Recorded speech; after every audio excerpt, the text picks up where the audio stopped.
Welcome back, ladies and gentlemen, to the Inner Sanctum. In this episode, we add another few names to the transfer list, and I have a question for you guys in the comments below. We take a look who we have drawn in the semi-final of the Capital One Cup, and we get into a bit of player training, so let's go. So this week's player training sees Jack Grealish, Kyle Larin, Jorez Okore, Adama Traore, and Jordan Amavi fill up 5 individual slots, all with hard drills, so let's see how they go. And not too bad of a training session with 2 C's for Kyle Larin and Jack Grealish, an A for Jorez Okore, Adama Traore with a C, and a disappointing F for Jordan Amavi. But as the episode progresses, we'll look to do some more player training with these 5 players.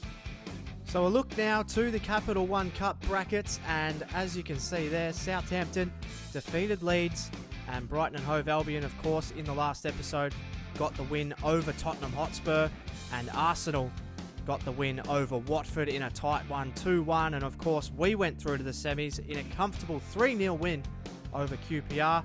We have now drawn Arsenal, who are top of the league, and we have drawn them in the semi-final, and Brighton and Hove Albion will play Southampton in their other semi-final. So it's going to be a tough road through to the final, but anything can happen in cup football. Let me know in the comments below how you think we'll go, and potentially how we should line up for the double header, which is on its way in the coming episodes, as we have 2 legs against Arsenal in the semi-final of the Capital One Cup. So another player added to the transfer shortlist is Danilo Cataldi, and he is a young Italian central midfielder / central attacking midfielder, right-footed, high attacking work rate, and 5'11" and only 21 years old. He has really high potential. He's currently being scouted, so we get further information on the young Italian, and could be part of a possible trade with Nzogbia going the other way. Let me know what you think in the comments. And another suggestion for the shortlist is Mbai Niang. Mbai Niang took part in the last series of the Rise of the Holte End, and to mixed success, but he is only 21, 6 foot tall. He's got power and pace, as the comment below states, and he can play in striker or in the right wing position, and he's got high attacking work rate, a good weak foot, and good skill moves. So a highly rated young player, Mbai Niang, could definitely be on the radar for January as well. And the last suggestion that we're going to have a look at is Daniel Rolinson, and he is only 22 years old, 5'10", 156 pounds. The Uruguayan can play in the striker position or the right mid position as well. Similar to Niang, he is only a year older. His right foot, he's got excellent skill moves. His weak foot needs some work. His defensive work rate is medium for a striker, and his attacking work rate, of course, is high. And a few things that are features of his game are, of course, his ball control, his dribbling, and his finishing, which always comes in handy when you're playing up front. So Daniel Rolinson is added to the shortlist and could be part of a potential deal come January. Make sure you check in the comments below for the question that I've posed to you guys. It's basically, what positions in the team do you feel like we really need to strengthen? I feel like we've got a very solid shortlist of excellent candidates to transfer in, but we need to know which positions need immediate attention. For example, left back, with only Kinsella the backup for the left back position. Should we maybe go after a player like Aaron Creswell or someone of that description? Let me know in the comments below. Make sure you give me all the advice you can. How should we set up tactically for the new signings, and who should we bring in? Everyone's quite moderately priced, so there is a lot of potential with 15 million in the bank with a wage budget of about £45,000. So there is potential to move that as well, and also some potential transfers. So make sure you get your comments in as quickly as possible, and we will see who we can get in the January transfer window when it opens in the very next episode. So that's going to finish up the Inner Sanctum for this episode. Make sure you have your say in the comments below about where we need to strengthen the squad in January. As we look ahead to the games that we have in this episode, we host West Ham from Villa Park and travel to high-flying Norwich to finish off the episode. And as always, if you're enjoying the video so far, be sure to drop a like and subscribe if you're new. But for now, it's off to Villa Park as we host West Ham. Welcome, ladies and gentlemen. It's match day 18 in the Barclays Premier League. It's 5th placed Aston Villa hosting 6th placed West Ham from Villa Park. Well, two teams who have had excellent seasons to date have both exceeded very low expectations. They are very close in the table and they're looking to create some separation. Aston Villa are coming off success at Newcastle, having named a strong lineup today with Townsend out wide. He recently scored a brace in the Cup. And Kyle Loren, who got on the score sheet against Newcastle in the last game, is up front alongside Jordan Ayew as well. And you can see the West Ham lineup here. Nikita Jelavic will start up front. Lanzini behind him. Victor Moses, Payet and Amal Fatano will be in midfield for West Ham. So you can see there, as we've previously stated, Aston Villa are one of the best defensive teams in the league, only conceding 12 goals to this date. But it's a tough afternoon and it's a tough ask. These two teams, 5th and 6th, respectively. Here is Loren. He puts it forward looking for Heel, but the pass didn't have much on it. Now it's with Jordan Ayew, and now Heel. He can put it through, and it is Kyle Loren. His cross is Ayew! And Aston Villa have taken the lead. It was brilliant play from Villa. They left them standing, they were overlapping, and they got caught to one side, the West Ham defence, and they were caught napping. And Jordan Ayew gets on the score sheet for Villa here. Count the assist to Kyle Loren as well, and Aston Villa are off to a dream start at home. It's 1-0. And that's the way you want to start any home game. Now the cross is in. Heel. Just toe pokes it. Creswell's ball towards Amavi, but it's fallen to Lanzini. Oh, what a save from Jack Butland that is. A reactionary point-blank save from Jack Butland. It was past him. And he managed to stretch back and put it out for a corner. As we have a look to the next game of the episode as we travel to Carrow Road to take on Norwich. Lanzini across. Here's Creswell. To Lanzini, Lanzini again, but this time it's Noble, but it's straight at Butland. Payet now to Moses. Now they've got numbers out wide here. So it's now through. It's gone all the way through to Lanzini, who's put it over the top. And that is really unfortunate, a huge chance. And I think it may have actually come off Jack Butland. And it has come off Butland's shoulder, so he's actually made a save. That is exceptional from Jack Butland. He has been one of Villa's players of the season so far. Noble back towards Payet. Payet now Lanzini. Back to Payet. Oh, it's off a couple. And Amavi eventually got the stop.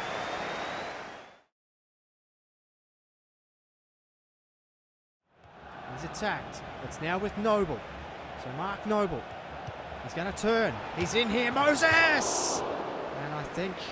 did it take a deflection or has he just missed? I think he had it covered anyway, Butland. I feel there might be some more created. Now here's Moses. He's going to run out the defence here, Victor Moses. And he's done well. It's still with Moses. He's checked in the box. And that is a penalty every day of the week. Kieran Clark panicked. And you can see Moses just taps it around him. And all he has to do is run into Kieran Clark. There's not much he can do. And it's a clear-cut penalty. It'll be taken by Mark Noble. So on the hour mark, West Ham with a big chance to go level here. It's Mark Noble. And he goes straight down the middle. And Mark Noble has levelled the scores here at Villa Park. You can't argue with the penalty. And you can't argue with how it was finished. Jack Butland can only watch despairingly as it's lobbed past him. It's a pretty cute finish, but Mark Noble,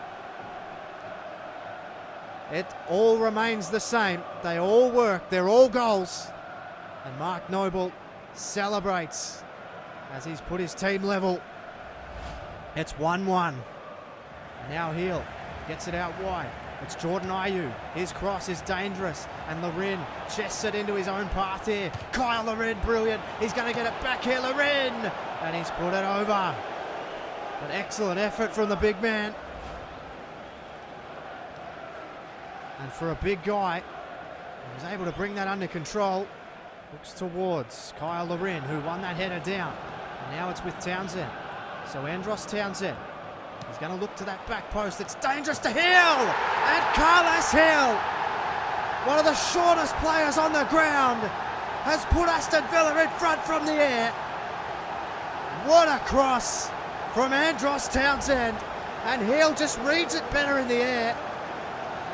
He's beaten James Collins in the air, who misread it completely. And Hill should never be allowed to get a head on that ball from there, but he has. And Carlos Hill has done the impossible and has headed Aston Villa into the lead against West Ham here.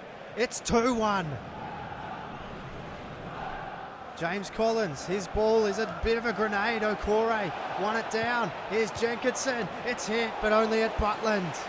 Song now to Moses. Moses to Ogbonna. Well done, Clark. He intercepts. They've got numbers everywhere here, Villa. It's going to be Hill again. So Carlos Hill, he's on the ball. What can he do? Oh, well done, Jenkinson. Hill has kept it in, though, brilliantly. Traore, Jenkinson, a monumental effort. But the cross is dangerous, but it's taken by Adrian. Through. Lob ball over. There's a real chance here for Sacco. Sacco's ball cleared away by Clark. Well done. And now Townsend. They can bring it right away here. Lorin beaten by Creswell. Creswell just trying to get it in. And out comes Butland. And that will do it. Aston Villa should take the 3 points from here. Aston Villa win a tight one here at Villa Park.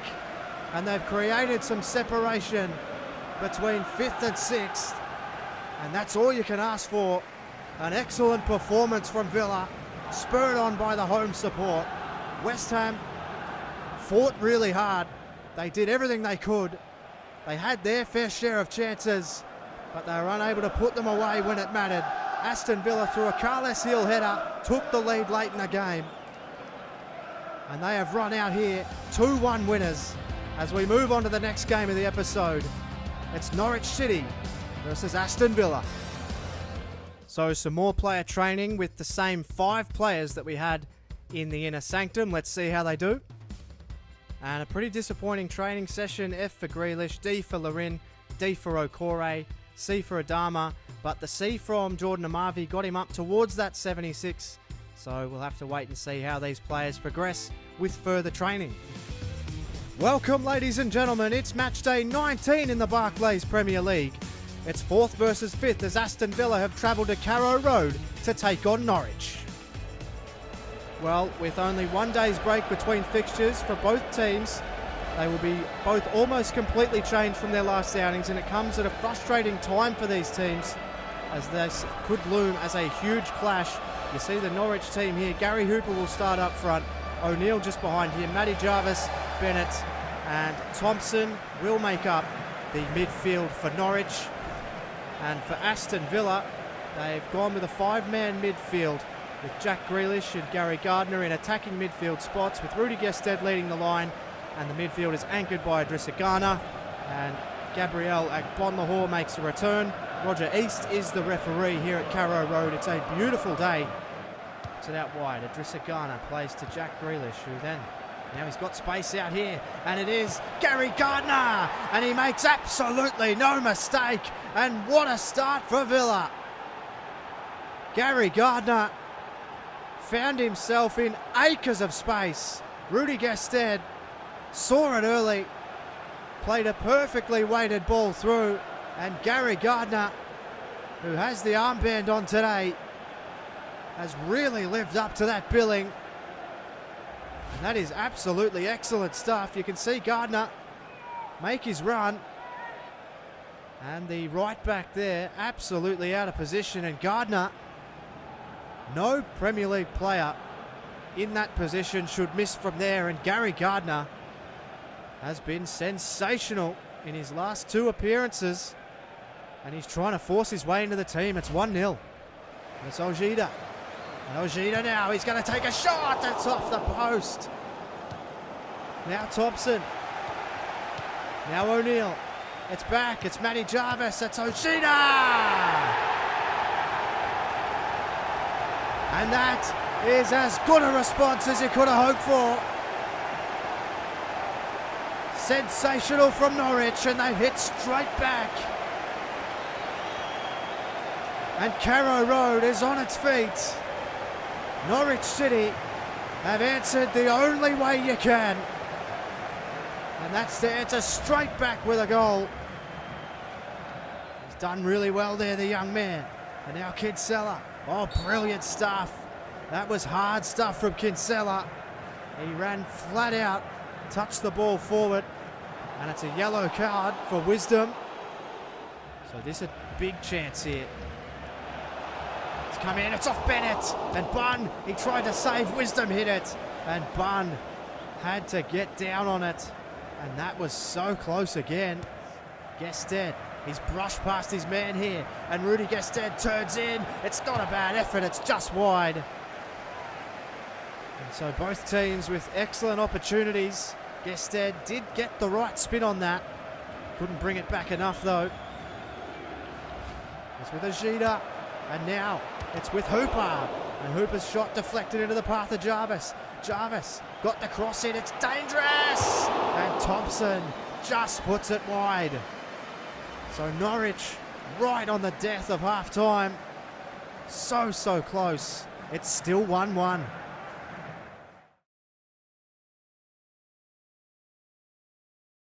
Sanchez, who played a really good ball through to Grealish. Now he's tricky, Jack Grealish. Now he's gone through his legs here. And it is still with Jack Grealish. Oh, and he's been cut down. There's no free kick. He kept his feet, Grealish. If he had gone down, he may have got it with it. But it's with Gardner. And I got tangled up in my words there. As Gardner's shot was on target, but it was a good save. And Kinsella, he slid in again, but Ajita got through. Ajita's cross. It's really dangerous. Bunn clears. And it's going to fall to Bennett. Bennett to Dorrans, and it's come back in with Howison. They're threatening here, Norwich. It's Dorrans. Oh, well done, Ilori. And now can Gardner get it back? He can't. It's hit by Ajita. And stops with Mark Bunn. So breathless stuff. Hutton. Oh, well done, Alan Hutton. Got rid of his man. And now he's going to run here. And he's got Agbonlahor, who is the runner. He plays it on down further to Grealish. Grealish plays it into Gested. Gested's ball's dangerous. Wisdom. He almost lost it to Gardner. You can hear the crowd in the back. Here's with Sanchez. He plays it out wide. It's with Richardson. Wisdom stops him. Kinsella hit it hard. They've got numbers everywhere here now, Norwich. It's Howison on the break. It's only Donacian that can get there. He slides early. It's Howison. It's back through now with Dorrans. Trying to will him on here. Can they get the cross in? Wisdom. He's not going to cross it in. Wisdom does eventually get the cross. Sanchez got there. Bunn has to save. And Aston Villa very close to conceding there. Bunn reacted pretty slowly, but he eventually made the save. He's done well. Agbonlahor is their time. Gabby's got pace, tries to tap it around Basong, and Basong's done really well, and that will finish a really entertaining 1-1 draw here at Carrow Road. Both teams inseparable on the day with great opportunities. And Norwich really looked the team that looked more likely to win it in the end. They had a really good chance right at the death. They were unable to come up with the winning goal. But an entertaining clash here at Carrow Road has ended 1-1. And neither team will be too unhappy with that result. And the fans won't go home too disappointed. It's 1-1 at Carrow Road. For Murph's YT13, thanks so much for watching. And I'll catch you on the next one.